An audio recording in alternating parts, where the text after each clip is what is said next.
معزز دوستو، السلام علیکم۔ سومنات کا مندر اتنا بڑا تھا کہ ہندوستان کے سب راجا مہاراجے ان کے لیے اپنی جاگیریں وقف کرتے اور اپنی بیٹیوں کو خدمت کے لیے وقف کرتے، جو کہ ساری عمر کنواری رہتی اور انہیں دیوداسیاں کہا جاتا۔ ہر وقت 2000 برہمن پوجا پاٹ کرنے کے لیے حاضر ہوتے اور 500 ناچنے اور گانے بجانے والی خوبصورت عورتیں اور 300 کوئی ملازمیں تھیں۔ سومنات کے بت کی چھت 56 ستونوں پر قائم تھی۔ وہاں مصنوعی یا سورج کی روشنی کا بندوبست بالکل بھی نہیں تھا، بلکہ حال کی قندیلوں میں جڑے اعلیٰ درجے کے ہیرے جواہرات روشنی مہیا کرتے تھے۔ اللہ کے شہر سلطان محمود غزنوی بت شکن سونے و چاندی کے چھوٹے چھوٹے بتوں کو روننے کے بعد بادشاہ بت سومنات کے سامنے جا کھڑے ہوئے۔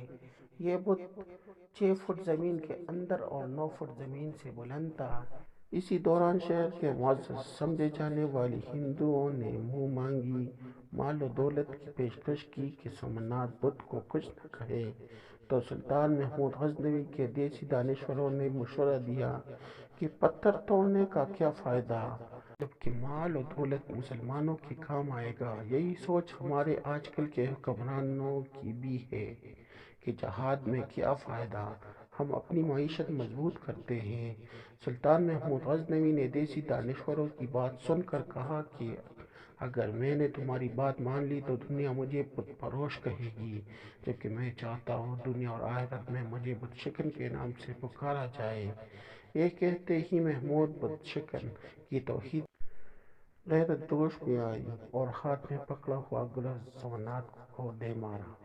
اس کا سر ٹوٹ کر دور جا گرا۔ پھر سلطان کے حکم پہ اس کے 2 ٹکڑے کیے گئے تو اس کے پیٹ سے اس قدر بیش بہا قیمتی ہیرے جواہرات اور موتی نکلے کہ جو ہندو معززین اور راجوں کی پیش کردہ رقم سے 100 گنا زیادہ تھی۔